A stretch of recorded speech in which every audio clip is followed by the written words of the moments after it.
Bismillahirrahmanirrahim, dear friends, Assalamu alaikum. Today again we are going to read the story of कीश. इसकी 2 videos हम कर चुके हैं reading explanation की, और आज इंशाल्लाह हम कोशिश करेंगे कि इसको हम कंप्लीट कर लें. तो हम कहाँ तक पहुँचे थे कि कीश जो है, जो कि 13 साल का बच्चा है, और उसके फादर एक टाइम ऑफ फैमाइन में अपने ट्राइब के लिए एक बेयर से हैंड टू हैंड फाइट में जो है उन्होंने अपने आप को इतना इंजर कर लिया कि वो जो है मर गए थे. और जो लेकिन जो बेयर हैं उसको बहरहाल उन्होंने शिकार कर लिया था और अपने कबीले के लिए लोगों के लिए वो गोश्त वो उन्होंने प्रोवाइड कर दिया था. फेमाइन कहते हैं time of shortage of food, यानी जब फूड की शॉर्टेज होती है किसी भी वजह से, लाइक अगर कहीं फसलें बारिश ना होने की वजह से फसलें नहीं हो पा रही हैं, जो भी रीज़न हो. तो इसके जो फादर थे वो अच्छे हंटर थे, और उनके इंतकाल के बाद जो इनके हालात थे वो बहुत बुरे हो गए थे. लोगों ने बिल्कुल बहुत जल्द इनके फादर की जो उनके जो भी सर्विसेज थी उसको बिल्कुल से भूल गए थे वो लोग, और इन्हें बिल्कुल इग्नोर कर दिया था. इनको जो गोश्त वगैरह मिलता था वो बहुत बासी और सूखा हुआ होता था.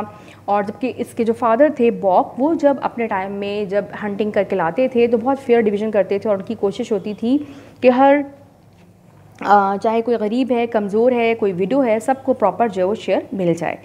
तो अब जो है उस बच्चे ने ये शिकायत की थी, और उसके बाद वो हंटिंग करने लगा था, और वो बहुत सक्सेसफुल हंटर हो गया था. और लेकिन लोगों को जो है उसके इस पे शक हो गया था कि किस तरह से अगर हंटिंग कर लेता है, कितना छोटा बच्चा, वो भी अकेले जाता है और इतनी जो है वो इतना अच्छा हंट करके आता है, हाउ इज़ इट पॉसिबल. तो लोगों को इसकी जो हंटिंग का तरीक़ा था वो कुछ मशकूक लग रहा था. एनीवे, इसने जो है वो डिमांड की लोगों से कि इसके लिए एक अच्छा इग्लू बनाया जाए, और अब वो अपने उस इग्लू में शिफ्ट हो गया था. आगे क्या हुआ आज हम पढ़ते हैं. But it was the mystery of Kish marvellous hunting that took chief place in all their minds. लेकिन इसके जो हंटिंग जो थी उसका तरीक़ा वो जो है लोगों के लिए काफ़ी एक तशवीश का बायस बना हुआ था, लोगों के सवाल लोगों के जहन में क्रिएट कर रहा था. And one day Ugh Gluk taxes him with witchcraft to his face. और आखिरकार एक दिन उनके एक सीनियर हंटर ओगलुक ने उसके मुंह पे उसको इल्ज़ाम लगाया और उसको कहा कि तुम जो है विच क्राफ्ट यूज़ कर रहे हो, मीन्स तुम ईवल जो सोर्सेज हैं, ईवल स्पिरिट्स हैं, उनको यूज़ करके हंटिंग कर रहे हो. Is not the meat good? Keesh made answer. How dost thou know that witchcraft be concerned, और dost thou guess in the dark? Keesh ने जवाब दिया, क्या गोश्त सही नहीं है? आप किस तरह से जो है वो कह सकते हैं कि विच क्राफ्ट यहाँ पे इन्वॉल्व है, या आप महज अंधेरे में तीर चला रहे हैं? ओगलुक withdrew discomfited, but in the council one night it was determined to put spies on his track. ओगलुक उस टाइम तो खामोश, नाकाम और मायूस हो गया, क्योंकि ज़ाहिर उसके पास कोई वाज़ेह जवाब नहीं था, कोई उसको ऐसा कोई सबूत नहीं मिला था जिसकी बेस पे वो ये बात करे. तो महज अपने ख़यालात का इजहार था उनके. लेकिन क्या हुआ कि एक दिन काउंसिल में रात को उन लोगों ने डिसाइड कर लिया कि इसके पीछे जो है स्पाइस लगाए जाएंगे जो इसके ट्रैक पे इसको फॉलो करेंगे. So on his next trip Bim and Bawn, two young man and of hunter, the craftiest followed after him, taking care not to be seen. तो उसका जो अगला ट्रिप था उसमें 2 यंग मैन जो कि अच्छे हंटर थे और बहुत चालाक और क्लेवर किस्म के जो हंटर्स थे, उन दोनों को, बिम एंड बॉन उनके नाम थे, उनको उसका पीछे करने के लिए भेजा गया, ताकि और मतलब वो काफ़ी स्मार्ट थे ताकि वो इस बात का भी ख्याल रख सकें कि उन्हें देखा नहीं गया. After 5 days they returned, their eyes bulging and their tongues a tremble. The council was hastily called in close Khan's dwelling and Bim took up the tale. जब वो 5 दिन के बाद वापस लौटे तो उनकी आंखें जो है, बल्जिंग मीन्स फटना, आंखें फटी रह जाना या आंखें उबल के बाहर आना, और उनकी जो टंग्स हैं ट्रैम्बल, वो लड़खड़ा रही थी. फौरी तौर पे क्लॉश कॉन के रिहाइश पे जो है एक कौंसल का एहतमाम किया गया, जमा किए गए लोग, और वहाँ पे बिम ने अपनी कहानी सुनानी शुरू की. Brothers, we journeyed on the trail of Kish, and midway on the first day, he picked up with a great he-bear. बिम ने अपनी स्टोरी सुनानी शुरू की। भाइयों, हम कीश की ताक़ुब में गए और पहले दिन के तकरीबन आधा दिन गुजरने के बाद उसे एक बड़ा सा ही बेयर मिला। Yet the bear was not incline to fight, जबकि जो बेयर है वो बिल्कुल फ़ाइट के मूड में नहीं था। मीन्स लाइक वो अपना खाना वाना खा के पेट भर के पुरसुकून हालत में बैठा हुआ था, लिहाजा उसका कोई मूड नहीं था कि वो किसी को तंग करे। कीश very much unafraid shouted harsh words after the bear and waved his arms about. कीश जो है बेखौफ अंदाज में उसके पास गया, चीखा चिल्लाया, उसको उल्टा सीधा बोला और अपने हाथों से जो है उसको इशारा करके गुस्सा दिलाने की कोशिश की। Then did the bear grow angry and rise up on his hind legs and growl. और उसका जो तरीक़ा था वो सक्सेसफुल रहा। बेयर जो है उसको गुस्सा आ गया, वो अपनी पिछली टांगों पे खड़ा हो गया और गुस्से में आवाज़ निकालने लगा। But Keesh walked right up to the bear, लेकिन कीश जो है बजाय भागने के बिल्कुल उसके करीब चला गया। And the bear took after him, और यानी पहले उसको एनरेज किया, फिर उसके मज़ीद जो है वो भी जब मतलब उसका जो गुस्सा जो है जब बेयर का उसको गुस्सा आ गया तो उसके करीब गया जाके, यानी उसको मज़ीद एनरेज करने के लिए। एंड और उसके करीब गया जब बेयर ने उस पर झपटना चाहा। एंड कीश रैन अवे, तो कीश जो है वो वहाँ से भाग गया। But as he ran he dropped little round balls on the ice, लेकिन भागते भागते भी वो छोटी छोटी कुछ बॉल्स थी, गोल बॉल्स बनी हुई थी, कोई गोलियाँ बनी हुई थी जो वो बर्फ़ पे फेंकता रहा। And the bear stop and smelled them then swallowed them up, bear ने रुक के उन्हें स्मेल किया और उसके बाद उसने बेयर ने उनको खा लिया। वो जो गोल गोल सी जो उसने गोलियां फेंकी थी, बॉल्स फेंकी थी, बेयर उनको खाता गया। With our own eyes we saw it Bawn affirmed and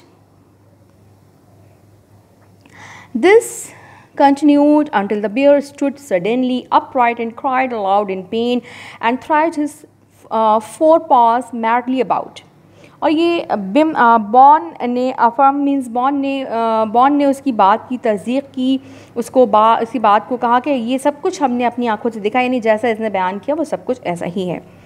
और फिर हमने देखा कि थोड़ी देर बाद ये सब कुछ होता रहा, यानी कीश भागता हुआ वो गोल जो छोटी छोटी बॉल्स हैं वो फेंकता रहा और वो जो बेयर था वो उसको खाता रहा। आखिरकार अचानक बेयर जो है वो सीधा खड़ा हो गया और तकलीफ़ से वो चिल्लाने लगा और अपने जो उसके 4 आर्म्स थे, जो उसके पास थे, वो मैडली जो है मूव करने लगा, तकलीफ़ का इजहार करने लगा।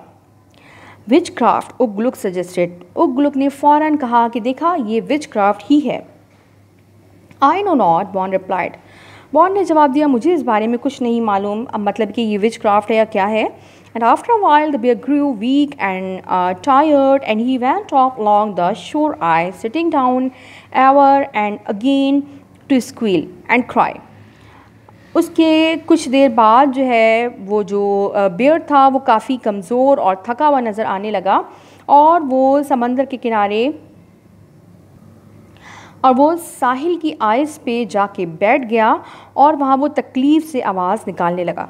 And Kish followed after the bear, and for that day and 3 days more we followed Kish. और कीश ने जो है उस का ताक़ुब किया और हम भी 3 दिन तक उसका पीछा करते रहे। By this time the bear was quite sick and could crawl no further. और अब जो है वो जो बेयर है वो इतना बीमार हो गया था कि उससे फ़र्दर आगे मूव भी नहीं किया जा रहा था। So Kish came up close and speared him to death. तो कीश उसके पास आया और अपने स्पेयर से, अपने भाले से उसको मार के उसको उसकी जान ले ली। एंड देन क्लोशकॉन डिमांडेड, उसके बाद क्या हुआ, क्लोशकॉन ने पूछा। Then we left Keesh skinning the bear and came running, उसके बाद हमने उसको वहीं उस स्किनिंग करते देखा, मीन्स उसकी खाल उतारते देखा और हम लोग भागते हुए वापस आ गए। And in the afternoon of that day, when Kish arrived, a messenger was sent to him, bidding him come to the council. और जब उस दोपहर कीश वापस आया तो फौरी तौर पे एक मैसेंजर उसको भेजा गया जो उसको कहा गया कि आपको काउंसिल फौरी तौर पे बुला रही है। बट ही सेंट रिप्लाई, लेकिन उसने जवाब दिया saying that he was hungry and tired, also that his igloo was large and comfortable and could hold many man. उसने कहा कि वो तो एक तो अभी थका हुआ है और भूखा भी है, और दूसरा ये कि उसने ये बताया कि मेरा जो इग्लू है यानी मेरा जो घर है वो काफ़ी लोगों को इतना बड़ा है कि उसमें काफ़ी लोग आ सकते हैं। मीन्स वो ये कहना चाह रहा था कि अगर उन लोगों को ज़्यादा ज़रूरत है तो वो आ सकते हैं, मैं फ़िलहाल थका हुआ हूँ, मैं नहीं आ सकता। And curiosity was so strong on the man that the whole council rose up and went to the igloo of Kish. He was eating, but he received them with respect. और वो लोग इतने ज़्यादा क्यूरियस हो रहे थे कि वो लोग जो है फ़ौरी तौर पे पूरी की पूरी कौंसल जो है वो उठ के इग्लू के घर आ गई, सॉरी कीश के घर आ गई। कीश जो अब खाना खाने में मसरूफ़ था, उसने उन्हें पूरे एहतराम के साथ बिठाया। Klosh Khan recited the information brought by Bim and Bon, and at its close said, "So explanation is wanted, O Kish, of the manner of hunting.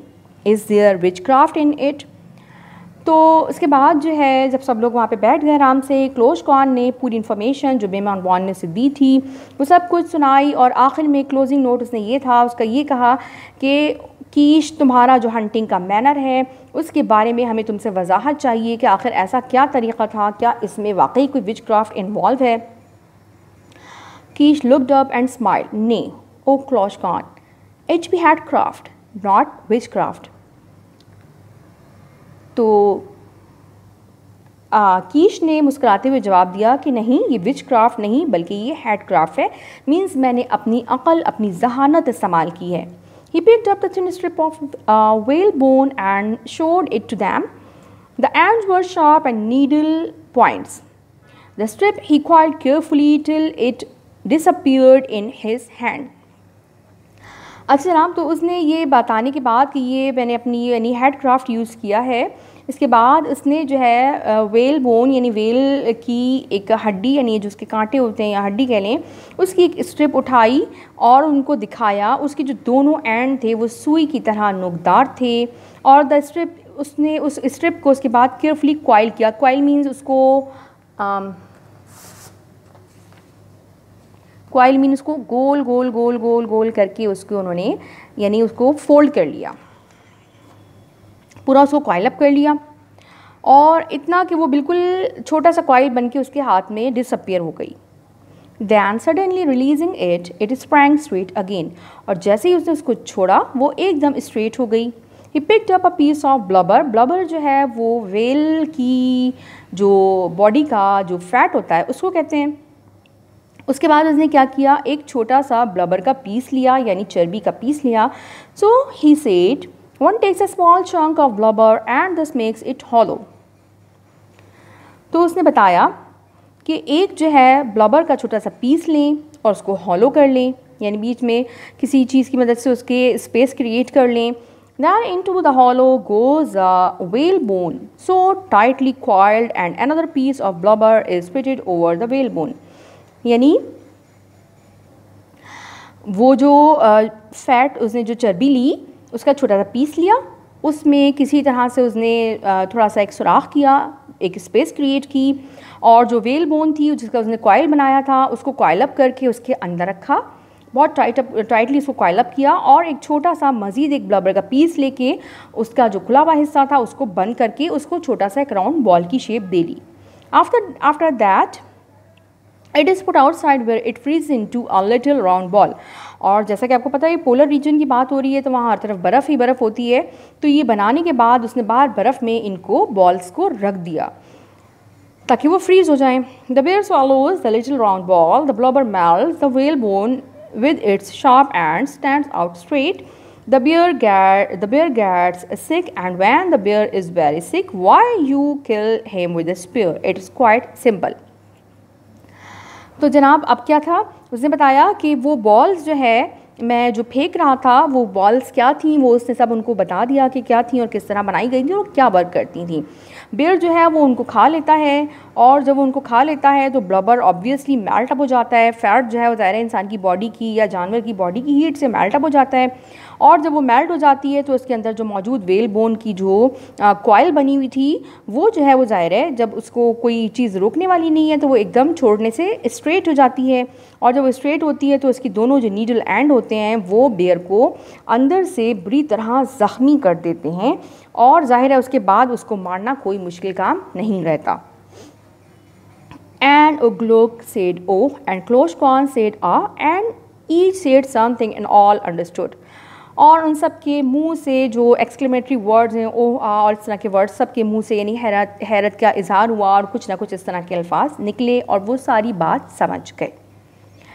And this is the story of Kish who lived long ago on the rim of the polar sea. Because he exercised headcraft and not witchcraft, he rose from the meanest igloo to be head man of his village, and through all the years that he lived, it is related his tribe was prosperous and neither widow nor weak. One cried aloud in the night because there was no meat. और ये थी उस कीश की story जो कई ज़माने पहले polar सी के साथ रहता था, पोलर सी के किनारे रहता था, और वो किस तरह अपनी जहानत को इस्तेमाल करते हुए अपने ट्राइब के, अपने गांव के जो सबसे चीपेस्ट या मीनेस्ट जो इग्लू था वहाँ से निकल के किस तरह से वो अपने ट्राइब का हेडमैन बना, महज अपने हेड क्राफ्ट यानी अपनी जहानत की वजह से। और जितना अरसा वो ज़िंदा रहा, कहा जाता है कि उसका ट्राइब हमेशा खुशहाल रहा, ना कोई बेवा ना कोई कमज़ोर कभी रात को भूख से परेशान हो के रोए।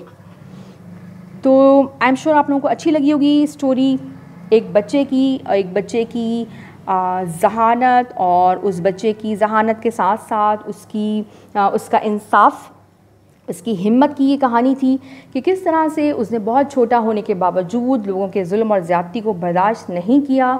उसने ना सिर्फ पहले आवाज़ बुलंद की बल्कि उसके बाद उसने उनको करके दिखाया जिसकी वो उन लोगों से तवक्का रखता था, जिसकी वो उनसे डिमांड करता था, जिसका जो करना उन लोगों का फ़र्ज़ था। ज़ाहिर उन लोगों का फ़र्ज़ था कि किसी शख्स ने अगर उनकी खातिर अपनी जान कुर्बान की है तो ज़ाहिर उसकी जो बाकी फ़ैमिली बच गई है तो उसका ख्याल करना उनका फ़र्ज़ था, लेकिन उन्होंने अपनी ज़िम्मेदारी को भुला दिया और उसको इग्नोर कर दिया।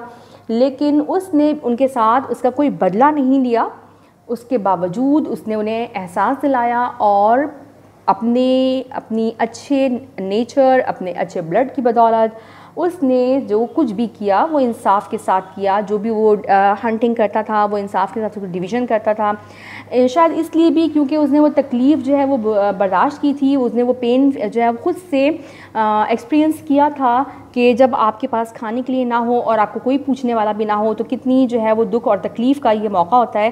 लिहाजा उसने चूँकि तकलीफ़ बर्दाश्त की हुई थी, लिहाजा जब तक वो अपने ट्राइब का हेडमैन रहा उसने किसी दूसरे को उस तकलीफ़ जो है वो तकलीफ़ से नहीं गुजरने दिया। चलिए जनाब, स्टोरी आई एम श्योर आप लोगों को अच्छी लगी होगी। इंशाल्लाह नेक्स्ट वीडियो में हम इसका वर्क करेंगे। जब तक के लिए इजाज़त दीजिए। Stay home, stay safe. अल्लाह हाफ़िज़।